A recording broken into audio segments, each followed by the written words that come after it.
Data dan informasi. Data dan informasi seringkali disalahpahami sebagai dua hal yang sama, padahal data dan informasi adalah dua hal yang berbeda. Perbedaan tersebut akan dipelajari di bab ini beserta contoh-contohnya. Berdasarkan gambar, data adalah masukan input yang diproses dalam sistem informasi, sedangkan informasi merupakan luaran yang disebarkan output oleh sebuah sistem informasi, sehingga data dan informasi memiliki peran penting dalam disiplin ilmu sistem informasi.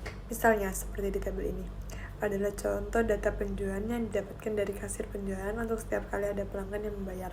Ada kolom tanggal, kode barang, kuantitas, dan kode pembeli. Sehingga dua baris pertama dari tabel tersebut memiliki makna bahwa terdapat pelanggan dengan nomor 89909 yang membeli 3 buah barang, 23321 dan 1 buah barang pada tanggal 21 September. Tabel 2 merupakan contoh data alphanumerikal. Informasi yang fleksibel dapat digunakan untuk tujuan yang bervariasi. Contohnya informasi mengenai jumlah barang yang ada di gudang digunakan untuk dua tujuan, yaitu yang pertama, manajer pergudangan memutuskan untuk kapan restock, atau divisi marketing memutuskan besaran diskon kepada pelanggan. Berikut adalah ciri-ciri informasi berharga. Yang pertama, dapat diakses. Informasi harus dapat diakses dengan mudah oleh pengguna yang terrotasi, sehingga mereka bisa mendapatkan pada format yang tepat dan pada waktu yang tepat untuk memenuhi kebutuhan mereka. Mengedepankan karakter sederhana dan dapat diakses. Sederhana karena pelanggan tidak perlu mengetahui sampai detail barang mereka berada di jalan atau lokasi mana setiap menitnya, melainkan hanya cukup bergeser antar depo, sedang cukup memutuskan bahwa barang sedang dikirim dan pindah tempat. Selain itu, karakternya dapat diakses juga karena pelanggan ingin mengakses informasi sampai di mana barangnya kapan saja. Terima kasih. Yang pertama, kita harus tahu dulu apa sih definisi data dan informasi itu. Data adalah fakta atau yang merepresentasikan dunia nyata. Data diperoleh melalui beberapa cara, yaitu berdasarkan pengamatan, observasi, pengukuran, atau survei. Berikut ini adalah contoh dari data yang kini semakin beragam.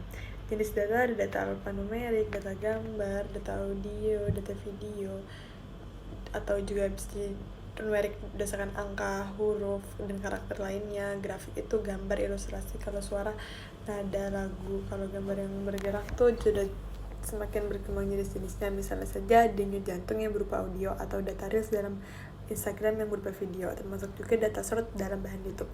Data-data tersebut tetap diklasifikasikan ke dalam 4 jenis data di atas.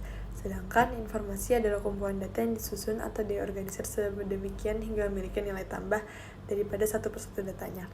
Misalnya, seperti di tabel ini, adalah contoh data penjualan yang didapatkan dari kasir penjualan untuk setiap kali ada pelanggan yang membayar. Ada kolom tanggal, kode barang, kuantitas, dan kode pembeli. Sehingga dua baris pertama dari tabel tersebut memiliki makna bahwa terdapat pelanggan dengan nomor 89909 yang membeli 3 buah barang, 23321 dan 1 buah barang pada tanggal 21 September. Tabel 2 merupakan contoh data alphanumerikal. Informasi yang fleksibel dapat digunakan untuk tujuan yang bervariasi. Contohnya informasi mengenai jumlah barang yang ada di gudang digunakan untuk dua tujuan, yaitu yang pertama, manajer pergudangan memutuskan untuk kapan restock, atau divisi marketing memutuskan besaran diskon kepada pelanggan. Berikut adalah ciri-ciri informasi berharga. Yang pertama, dapat diakses. Informasi harus dapat diakses dengan mudah oleh pengguna yang terrotasi, sehingga mereka bisa mendapatkan pada format yang tepat dan pada waktu yang tepat untuk memenuhi kebutuhan mereka. Mengedepankan karakter sederhana dan dapat diakses. Sederhana karena pelanggan tidak perlu mengetahui sampai detail barang mereka berada di jalan atau lokasi mana setiap menitnya, melainkan hanya cukup bergeser antar depo, sedang cukup memutuskan bahwa barang sedang dikirim dan pindah tempat. Selain itu, karakternya dapat diakses juga karena pelanggan ingin mengakses informasi sampai di mana barangnya kapan saja. Terima kasih.